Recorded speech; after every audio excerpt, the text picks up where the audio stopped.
سے آج بھی بھارتی مسلمان کی ایوریج نمازی ہونے کے اعتبار سے پاکستانی مسلمان سے کہیں بہتر ہے۔ آج بھی برقع نظر آ جائے گا تو ہندوستان میں نظر آ جائے گا۔ میں نے اپنی آنکھوں سے دیکھا چند سال پہلے جب مکہ مسجد حیدرآباد دکن میں 3 دن مسلسل میری تقریریں ہوئی ہیں، 10,000 مرد اور 5,000 خواتین، اور ان میں سے کوئی بغیر برقعے کے نہیں تھی۔ ایک سیلاب نظر آ رہا تھا برقعوں کا کہ جب جلسہ ختم ہوا ہے رات کے 12 بجے 3 دن تک متواتر۔ یہاں کہاں نظر آئے گا برقع آپ کو؟ یہاں تو جس کے بعد 2 پیسے ہو گئے اس نے سب سے پہلے برقع اتار کے پھینک دیا۔ معلوم اچھی طرح سمجھ لیجئے یہ چیزیں تو وہاں زیادہ ہیں یہاں کی نسبت۔ اصل ضرورت تھی کہ یہاں اس نظام کو قائم کیا جائے، وہ نظام عدل اجتماعی، وہ جس میں حریت ہو، جس میں عام آدمی بھی خلیفہ وقت کو ٹوک سکے۔ یہ کرتا کیسے بن گیا؟ ایک خاتون بھی کھڑی ہو کر دامن پکڑ لے، عمر تمہیں کیا حق ہے کہ ہمارے مہر کے اوپر پابندی لگا رہے ہو، جبکہ اللہ نے نہیں لگائی۔ اللہ قرآن میں قنطارہ کا لفظ استعمال کر رہا ہے۔ ڈھیروں سونا دے دے کوئی شخص اپنی بیوی کو مہر کے اندر، طلاق دیتے وقت اس میں سے کچھ نہیں لے سکتا۔ آپ کون ہوتے ہیں ہمارے حق کے اوپر پابندی لگانے والے؟ اور عمر نے کہا آج ایک بڑھیا نے وہ اب عمر کو دین سکھایا، آرڈیننس واپس۔ حضرت سعد بن ابی وقاص رضی اللہ تعالی عنہ جو فاتح ایران تھے، وہ گورنر ایسے ہی نہیں بن گئے تھے ریوڑیاں بٹی ہو اور گورنری مل گئی ہو، وہ تو خود فاتح تھے ایران کے، اس لیے گورنر تھے۔ صرف ایک پرچہ پہنچا ہے بارگاہ خلافت میں، حضرت عمر فاروق کے پاس انفارمیشن آئی سعد نے اپنے گھر کے باہر ڈیوڑی بنا لی ہے اور ایک دربان کھڑا کر دیا ہے۔ حضرت بلال کو بھیجا ہے رقعہ دے کر، اور یہ حکم تھا کہ بلال پہلے تو جاتے ہی ڈیوڑی میں آگ لگا دینا، پھر یہ رقعہ دینا میرا۔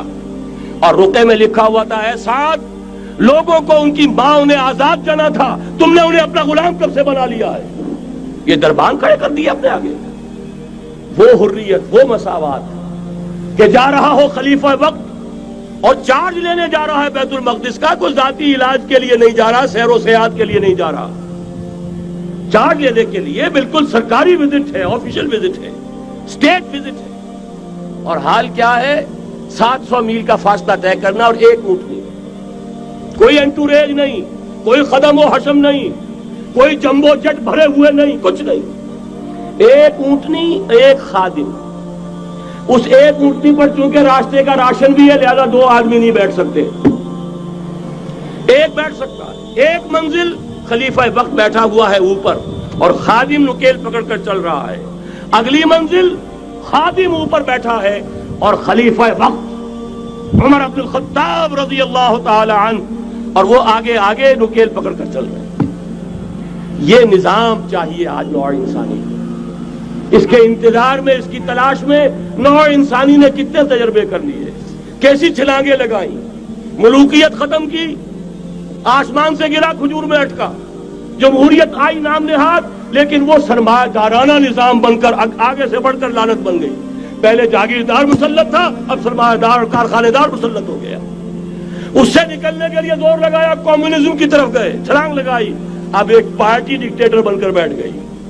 انسان رست از یک بنتا افتاد در بندے دیگر، ایک چیز سے غلامی سے نجات پاتا ہے دوسری میں پھنس جاتا ہے۔ اور کیوں؟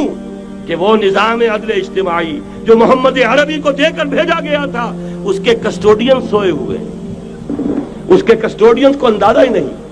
یہ نسخہ تو ہمارے پاس تھا، ہمیں عمل کرنا تھا اور دنیا کے سامنے پیش کرنا تھا۔ پاکستان بنایا اس لیے گیا تھا کہ ہم اس کا ایک نمونہ دنیا کے سامنے پیش کریں گے۔ قائد اعظم نے فرمایا تھا کہ ہم یہ چاہتے ہیں کہ پاکستان کی صورت میں عہد حاضر میں اسلام کے اصول حریت و اخوت و مساوات کا ایک نمونہ قائم کر کے دکھائیں۔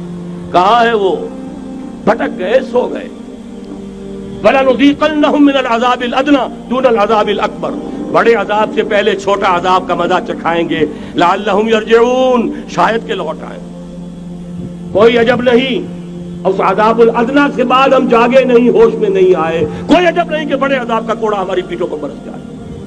لیکن مجھے یہ یقین ہے، نوٹ کر لیجئے، اگر یہ دوسرا امکان ہو گیا، خدا نہ خواستہ اللہ کے عذاب کا کوڑا ہماری پیٹھ پر برسا، مجھے یقین ہے اللہ ہندوؤں کو مسلمان بننے کی توفیق دے گا، لیکن اسلام کا بول بالا اسی خطے سے ہوگا۔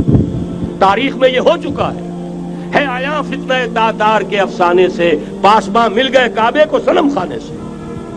تاتاریوں کے ہاتھوں کروڑوں مسلمان قتل ہوئے، لیکن اسلام نے تاتاریوں کو فتح کر لیا، اور پھر اسلام کا مسلمانوں کا دوسرا دور عروج انہی تاتاریوں کی مختلف شاخوں کے تحت ہوا۔ وہ تاتاری ہی تو تھے، وہ سارے ہورس، ٹرکش ہورس، ترکان تیموری، ترکان سبوی، ترکان سلجوقی، ترکان عثمانی، وہی تو سٹاک تو وہی ہے آیا فتنہ تاتار کے افسانے سے، پاسباں مل گئے کعبے کو صنم خانے سے۔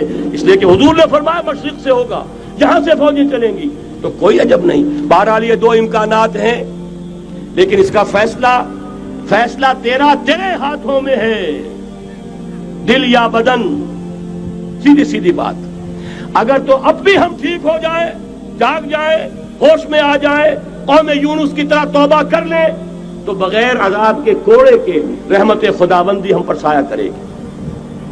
اگر ہم نہ جاگے تو وہ عذاب کا کوڑا آئے گا۔ یہ نہیں میں کہہ سکتا ان ادری قریب بعید ما توعدون، یہ میں نہیں کہہ سکتا، یقین کے ساتھ جانتا ہوں کہ آئے گا، لیکن یہ کہ اس کے بعد بھی یہیں سے بول بالا ہوگا۔ اگر ہمارے ذریعے نہیں تو ان کے ذریعے سے، جو ہمیں شکست دے کر پھر اسلام قبول کر لیں گے، لیکن کیوں نہ پہلے ہی راستے پر چلنے کی کوشش کریں۔